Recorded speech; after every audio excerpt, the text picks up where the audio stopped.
Hello po, no. Nagtataka lang kasi ako, no, dahil mahirap maka-move on. Kasi 'pag garnishment, ang punta ka agad ng sheriff, ang dami namang option, ay sa land bank. Tapos ang land bank, kabud-kabud ano, kabud-kabud, i-inform lang yung guro na garnish na siya. Wala bang bank secrecy para sa mga guro?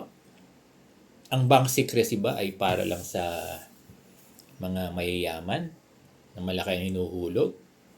Kasi ang ATM ng guro sa land bank, minsan nakakapaghulog din yan eh. Di ba? Minsan yung mga loan nila dyan hinuhulog eh. Hindi lang naman yung sahod. Yung minsan yung mga anak na nagpapadala ng pera, dyan pinapasok eh. Sa land bank eh. So, ibig sabihin kapag guro, walang bank secrecy. Kapag mayayaman, kailangan dadaan pa lang AMLAC bago mabuksan. Nagtataka lang ako sa land bank, bakit hindi protektahan yung mga depositor na guro. Napakaraming mga guro sa buong Pilipinas na dyan nagbabangko sa land bank nyo, tapos hindi nyo naman kami kayang protektahan. So, bakit kayo nagtataka ako, dear land bank, bakit hindi nyo kayang protektahan yung mga guro? Hindi ba kami kasama doon sa bank secrecy? At dinidisclose yung lahat ng pera namin? Yan ang tanong natin sa land bank eh.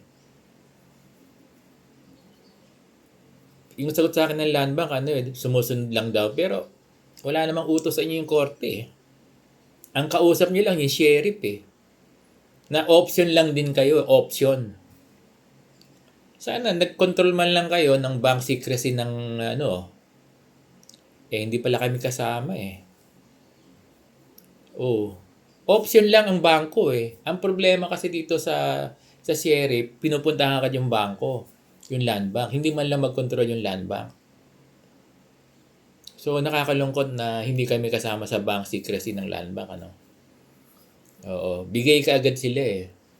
Dahil may utos ang korte. Option lang kayo na kukunan. Option. Huwag niyo ibigay. Kung babasahin niyo yung order, dapat humingi kayo ng court order.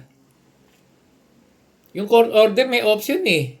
Property ng mga guro. Ang problema walang bank secrecy. Pagpunta sa land bank, wala, garnish ka agad. Nakakalungkot na wala tayong proteksyon sa bank secrecy sa land bank, no? Nakakalungkot talaga. Kasi ang dami mga guro sa buong Pilipinas sa land bank ang garnish. May DBP pa raw. Hindi man lang pinrotektahan yung mga deposit ng mga anak ng mga guro. Na nagtatrabaho sa malayo, doon hinuhulog. Pati yung pera ng anak na garnish na rin.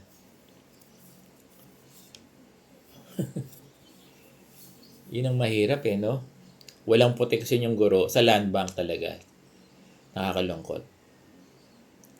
Wala tayong bank secrecy. Wala kaming Parang talagang hindi protektado ng land bank yung account ng mga guro. Nakakalungkot Nalulungkot lang tayo sa ginagawa ng land bank, garnish agad, no? Sana mag-isip-isip yung land bank. Hello po.